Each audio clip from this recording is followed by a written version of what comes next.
Welcome everyone. আজকের আমাদের আলোচনার বিষয়বস্তু হলো নবম শ্রেণীর দ্বিতীয় অধ্যায় জীবন সংগঠনের স্তর একক থেকে প্রাণী কলা বা অ্যানিমেল টিস্যু নিয়ে আমরা আজকে আলোচনা করব। তোমরা দেখতে পাচ্ছ আমি এখানে বোর্ডের মধ্যে আগে থেকে ড্রয়িং করে রেখেছি, কারণ আমি ভিডিও করার সময় যদি ছবিগুলো আঁকতে যাই তাহলে ভিডিওটা অনেক লেন্দি হয়ে যাবে, তাই আগে থেকে ছবিগুলো আমি এঁকে রেখেছি, তারপরে ভিডিও করছি।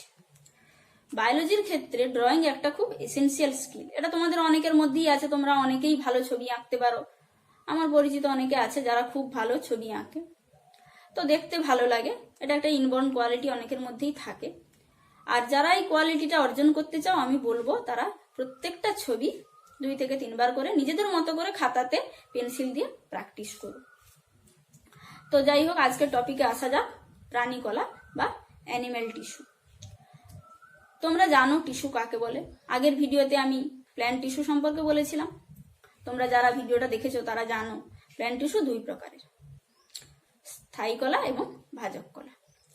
কিন্তু আবরণী কলা 4 প্রকারের হয়। দেখো, প্রাণী কলা 4 প্রকারের হয়: আবরণী কলা, স্নায়ু কলা, যোগ কলা এবং পেশি কলা। আবরণী কলা বা এপিথেলিয়াল টিস্যু। আবরণ অর্থাৎ আমাদের দেহের মধ্যে যে সমস্ত অর্গানগুলো থাকে, যে সমস্ত অঙ্গগুলো থাকে।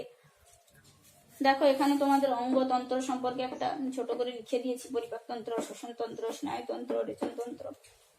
তোমাদের এই চ্যাপ্টারের শেষে আছে, ছোট করে দেওয়া আছে, আমি আসবো সেটাতে।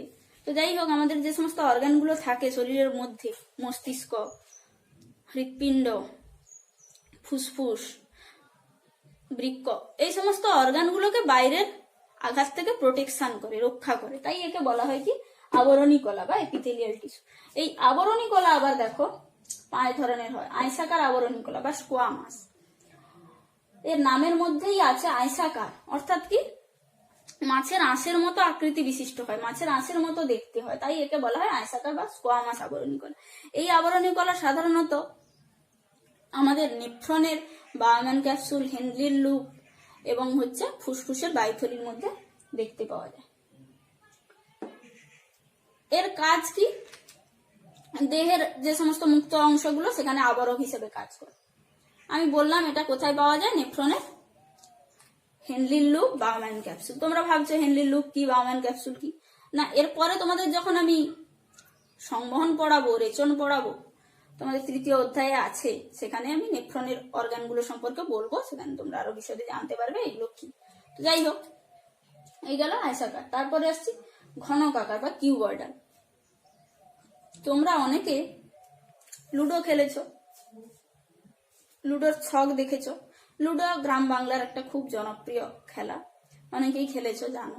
লুডোর ছক যেমন দেখতে হয়, কিউব অর্থাৎ ঘনক, তো সেই লুডোর ছক্কার মতো আকৃতির মতো দেখতে হয় বলে একে বলা হয় ঘনকাকার বা কিউবয়েডাল আবরণী কলা। এটা দেখা যায় বৃক্কের সংগ্রাহী নালিকায় এবং এর কাজ হচ্ছে সুরক্ষা প্রদান করা। এরপরে আসছি রোমশ বা সিলিয়েটেড। রোমশ বা সিলিয়েটেড, সিলিয়া যুক্ত থাকে বলে এই আবরণী কলা সিলিয়া যুক্ত হয়, এই জন্য একে বলা হয় রোমশ বা সিলিয়েটেড আবরণী কলা। এই আবরণী কলাগুলো সাধারণত ফ্যালোপিয়ান নালী, জরায়ু, এই সমস্ত জায়গায় দেখতে পাওয়া যায়। এর কাজও হচ্ছে এই সমস্ত অর্গানকে রক্ষা করা, সুরক্ষা প্রদান করা। এরপর আসছে স্তম্ভাকার বা কলুমনার আবরণী কলা। তো এই আবরণী কলা যেটা শোষণে সাহায্য করে এবং বিভিন্ন ক্ষরণে সাহায্য করে। তো এগুলো দেখা যায় লালা গ্রন্থি, অগ্নাশয় গ্রন্থি। এরপরে আসছে নেক্সট গ্রন্থিময় বা গ্ল্যান্ডুলার আবরণী কলা। গ্রন্থি, গ্ল্যান্ড, আমাদের যে সমস্ত ধরো অগ্নাশয় গ্রন্থি, তারপরে ধরো ঘর্ম গ্রন্থি, যকৃৎ, এই সমস্ত জায়গায় এগুলো অবস্থান করে এবং এর কাজটা এই গ্রন্থিগুলো থেকে যে সমস্ত ক্ষরণ পদার্থগুলো নিঃসৃত হয়, হরমোন, উৎসেচক, এগুলো, এবং লালা গ্রন্থি থেকে লালারস ক্ষরণ, এগুলো ক্ষরণে সাহায্য করে। তো এই গেল মোটামুটি আবরণী কলা বা এপিথেলিয়াল টিস্যু। এখন প্রশ্ন হচ্ছে তোমরা এগুলো মনে রাখবে কিভাবে? তো এর জন্য আমি একটা কথাই বলবো, বারবার ধরে অনুশীলন করতে হবে, প্র্যাকটিস করতে হবে। প্র্যাকটিস ছাড়া কখনোই এগুলোকে মনে রাখা সম্ভব না।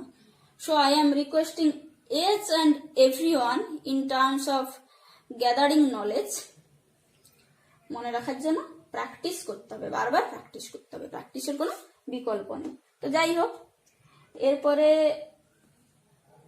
এখান থেকে এমসিকিউ কোশ্চেন আছে। তাই এই ধরো প্রত্যেকটা আবরণী কলার গঠন, কাজ, এগুলো তোমাদের ভালো করে মনে রাখতে হবে। এমসিকিউ কোশ্চেন পড়ে, এমসিকিউ কোশ্চেনের জন্য তোমাদের একমাত্র অপশন হচ্ছে বইয়ের প্রত্যেকটা লাইন ভালো করে পড়া। এখন তোমাদের যথেষ্ট হাতে টাইম রয়েছে, তাই আমি বলবো ভালো করে পড়ো। এরপরে আসছি স্নায়ুকলা বা নার্ভ টিস্যু। স্নায়ুকলা বা নার্ভ টিস্যু অ্যাকচুয়ালি এর কোনো স্পেসিফিক টাইপ নেই। নার্ভ টিস্যু যখন আমি তোমাদের নার্ভাস সিস্টেম পড়াবো, স্নায়ুতন্ত্র পড়াবো, সেখানে নার্ভ সম্পর্কে এবং নার্ভের সঙ্গে সংযুক্ত কিভাবে নার্ভ পরিবেশের সঙ্গে সমন্বয় সাধন করে, পরিবেশের সঙ্গে বার্তা আদান প্রদানে সাহায্য করে, সেগুলো আমি যখন পড়াবো জানতে পারবে। আসলে কি বলতো, যারা এই সিলেবাসটা তৈরি করেছে তারা সিলেবাসটাকে এমন ভাবে তৈরি করেছেন যাতে শিক্ষার্থীদের নলেজটা পরিপূর্ণ হয়। নলেজ পরিপূর্ণ বলতে কি বলতো, দেখো তোমরা অনেকেই গল্প পড়ো, উপন্যাস পড়ো, পদ্মা নদীর মাঝি তোমরা পড়েছো। যখন দেখবে একটা গল্পের শুরু থেকে শেষ পর্যন্ত তার একটা কানেকশন থাকে, শুরু থেকে শেষ পর্যন্ত একটা সিকোয়েন্স থাকে। এবারে ধরো মাঝখানে তুমি কোনো একটা অংশ কোনো একজন পাঠক পড়লো না, তখন তার মনে হবে কি সামথিং ইজ মিসিং, কিছু একটা যেন অসম্পূর্ণ থেকে গেছে, কোথাও একটা খামতি থেকে গেছে। একই রকম ভাবে আমরা যদি বায়োলজি, ফিজিক্স, কেমিস্ট্রি, ম্যাথের ক্ষেত্রেও আমরা এইভাবে অনুশীলন করি, তাহলে আমার মনে হয় আমাদের কোনো কিছু অজানা থাকবে না এবং আমাদের জ্ঞানার্জন আরো ভালোভাবে হবে এবং আমরা নিজেদেরকে সমৃদ্ধ করতে পারবো। ধরো পড়ার সময় যদি আমি ভাবি এটা কি, কোথা থেকে এলো, বা এটা বোঝার জন্য আমাকে আগে কি পড়তে হবে, পরে কি পড়তে হবে, সেটা যদি আমরা ভালো করে বুঝতে পারি, সেইভাবে যদি আমরা অনুশীলন করি, তাহলে আমরা আরো ভালো রেজাল্ট করতে পারবো, আরো ভালোভাবে ব্যাপারগুলোকে আত্মস্থ করতে পারবো। তাই আমি বলবো তোমরা প্রত্যেকে ভালোভাবে সেইভাবে একটার পর একটা টপিক, কোনো কিছু স্কিপ না করে একটার পর একটা অনুশীলন করো। তো যাই হোক, নার্ভ টিস্যুর বললাম কি এর কোনো স্পেসিফিক ফাংশন নেই। নার্ভ টিস্যু যেটা আমাদের হচ্ছে নার্ভাস সিস্টেমের মধ্যে, এখানে আমি ছবিটা এঁকেছি দেখো, স্নায়ুতন্ত্রের গঠনগত একক হচ্ছে নিউরন। তোমাদের পরে আছে, তোমাদের এই ছবিটা প্র্যাকটিস করতে হবে, তখন আমি দেখাবো। এই নিউরনের মধ্যে এটা হচ্ছে নিউক্লিয়াস, এটা হচ্ছে ডেনড্রাইট, এ ফর হচ্ছে অ্যাকশন, মায়োলিন শীথ, আর এন রাইনভিয়ারের পর্ব। তো এই হচ্ছে নিউরন, কয়েক লক্ষ নিউরন নিয়ে নার্ভাস সিস্টেম, স্নায়ুতন্ত্র গঠিত হয়। আমাদের মানবদেহে প্রায় 86 বিলিয়ন নিউরন থাকে। তো যাই হোক, এইভাবে স্নায়ুকোষ এবং নিউরন ছাড়াও নিউরোগ্লিয়া, এই স্নায়ুকোষগুলো দ্বারা নিউরন এবং নিউরোগ্লিয়া নিয়ে গঠিত হয়। তো সেগুলো যখন পড়াবো আমি আসবো, এবং যেগুলো হচ্ছে পরিবেশের সঙ্গে, বাহ্যিক পরিবেশের সঙ্গে মানুষের অভ্যন্তরীণ পরিবেশের সংযোগ রক্ষা করে, কানেকশন রক্ষা করে। এরপরে আসছি দেখো যোগ কলা বা কানেকটিভ টিস্যু। কানেকটিভ অর্থাৎ সংযোগ রক্ষা করছে। দেখো যখন এই দুটি কলার মধ্যে, মধ্যবর্তী স্থানে অর্থাৎ দুটি কলার মধ্যে সংযোগ রক্ষা করছে, কানেকশন মানে বুঝতে পারছো, কথাটার দ্বারাই তোমরা বুঝতে পারছো, সংযোগ রক্ষা করছে। আমাদের দেহের মধ্যে বিভিন্ন কোষের মধ্যে সংযোগ রক্ষা করছে এবং সমন্বয় সাধন করছে। এই কানেকটিভ টিস্যুকে দেখো তন্তুময়, কঙ্কাল এবং তরল, এই তিনটে ভাগে ভাগ করা হয়েছে, ফাইব্রাস, স্কেলিটাল এন্ড ফ্লুইড। তন্তুময় যেটা ফাইবার তন্তু থাকে, এবং হচ্ছে স্কেলিটাল যেটা হচ্ছে অন্তঃকঙ্কাল। আমাদের মধ্যে যেমন থাকে বোন থাকে, স্কেলিটাল মাসল, অস্থি থাকে, তরুণাস্থি থাকে, এগুলো অস্থি এবং তরুণাস্থি দ্বারা গঠিত হয়। এগুলোর মাধ্যমে আমাদের শরীরের একটা কি বলবো, প্রাণী দেহের একটা স্ট্রাকচার গঠিত হয়। ধরো একটা বাড়ি, একটা বিল্ডিং, তার ধরো বাইরে দালান থাকে, প্রাচীর থাকে। তো একই রকম ভাবে আমাদের শরীরের মধ্যেও দেখো এই জিনিসগুলো, যেগুলো হচ্ছে আমাদের স্কেলিটাল মাসল হচ্ছে একটা স্ট্রাকচার তৈরি করে, গঠন তৈরি করে, ইলাস্টিসিটি প্রদান করে। তো কানেকটিভ টিস্যুর মধ্যে বললাম তন্তুময় বা ফাইব্রাস, আর হচ্ছে স্কেলিটাল মাসল এবং তরল বা ফ্লুইড। স্কেলিটাল মাসল আবার বোন এবং কার্টিলেজ। বোন হলো যোজক, সংযোগ রক্ষা করছে, বডি স্ট্রেংথ বৃদ্ধি করছে। আর কার্টিলেজ যেটা হচ্ছে দুটো, এই যে ধরো দুটো অস্থির মধ্যবর্তী স্থানে থাকছে, যেমন দুটো স্থানে থেকে দুটোর মধ্যবর্তী স্থানে থেকে ইলাস্টিসিটি প্রোভাইড করে, দৃঢ়তা প্রদান করে, এটা হচ্ছে কার্টিলেজ বা তরুণাস্থি। এরপর আসছি তরল ফ্লুইড। আমাদের দেহের মধ্যে যে সমস্ত তরলগুলো থাকে, যার মাধ্যমে আমাদের ধরো শরীরের মধ্যে শ্বাস বায়ু, অক্সিজেন, কার্বন ডাইঅক্সাইড পরিবহন হয়। তারপরে ধরো আমাদের যে রেচিত পদার্থ দেহের বাইরে মানে কোষ থেকে বেরিয়ে আসতে সাহায্য করে, কোষের মধ্যে খাদ্যবস্তু প্রবেশ করতে সাহায্য করে এইগুলো। তো এই তরলের মধ্যে দুই ধরনের হয়, দেখো ব্লাড এবং লসিকা, রক্ত এবং লসিকা লিঙ্গ। রক্ত কাকে বলবে তোমাদের যদি জিজ্ঞেস করি, এরকম উত্তর আবার কেউ দেবে না। আমাদের কোথাও শরীরের কোথাও কেটে গেলে লাল বর্ণের যে তরল পদার্থ নিঃসৃত হয় তাকে আমরা বলবো রক্ত। রক্ত কাকে বলবো আমরা? মেসোডার্ম থেকে উৎপন্ন রক্তরস এবং রক্তকণিকা দ্বারা গঠিত তরল যৌগকলাকে আমরা বলবো কি রক্ত। অর্থাৎ এর ক্ষেত্রে আমাদের দুটো টার্ম মনে রাখতে হবে, একটা হচ্ছে তরল যৌগকলা এবং হচ্ছে মেসোডার্ম থেকে উৎপন্ন হয়। তো এই রক্তের উপাদান এরপরে আছে তোমাদের পরের চ্যাপ্টারে যখন আমি পড়াবো তখন দেখবে রক্তের উপাদান সম্পর্কে আছে। এখানে জাস্ট আমি একটু বলে দিই, রক্তের মধ্যে থাকে রক্তরস এবং রক্তকণিকা। রক্তরস থাকে হচ্ছে 55% আর 45% থাকে রক্তকণিকা। এই রক্তরস এবং রক্তকণিকা নিয়ে গঠিত হয়। এবং থাকে লসিকা, আর এক ধরনের ঈষৎ হরিদ্রাব তরল থাকে যেটাকে বলা হয় লসিকা। এগুলো পরিবহনে আমাদের দেহের মধ্যে খাদ্যবস্তু পরিবহন, শ্বাস বায়ু পরিবহন এগুলোতে সাহায্য করে। এই গেল তাহলে কানেকটিভ টিস্যু বা যৌগকলা। এরপরে নেক্সট আসছি পেশিকলা বা মাস্কিউলার টিস্যু। এই মাস্কিউলার টিস্যু পেশিকলা দেখো তিন ধরনের হয়, একটা হচ্ছে ঐচ্ছিক পেশি, অনৈচ্ছিক পেশি এবং হৃদপেশি। এই ঐচ্ছিক পেশি এটা হচ্ছে দেখো যেটাকে বলা হয় ভলেন্টারি। ভলেন্টিয়ার মানে তোমরা জানো, ধরো তোমাদের বাড়ির কাছে কোথাও কোনো অনুষ্ঠান হচ্ছে, বা ধরো আমাদের স্কুলে এই যে ইন্টার স্কুল স্পোর্টস হয়, তারপরে ধরো এই কয়েকদিন আগে আমাদের হয়ে গেল কালচারাল প্রোগ্রাম হয়ে গেল, সেখানে তোমাদের মধ্যে অনেকেই অংশগ্রহণ করেছে স্বেচ্ছাসেবী হিসেবে, অর্থাৎ নিজের ইচ্ছায় এগিয়ে এসে কোনো কাজ দায়িত্ব নিজের কাঁধে তুলে নেওয়া, নিজের হাতে তুলে নেওয়া, দিয়ে একটা কাজ পরিচালনা করা, তাকে আমরা বলবো ভলেন্টিয়ার।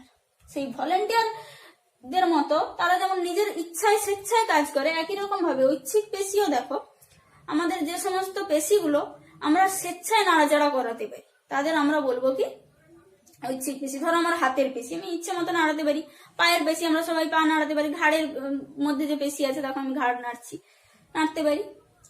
তো এই হচ্ছে ঐচ্ছিক পেশি, অর্থাৎ যে পেশিগুলো আমরা স্বেচ্ছাধীন, অর্থাৎ মানুষ নিজের ইচ্ছা যা সঞ্চালন করতে পারে তাকে আমরা বলবো ঐচ্ছিক পেশি। তারপরে আসছি অনৈচ্ছিক পেশি বা ইনভলেন্টারি।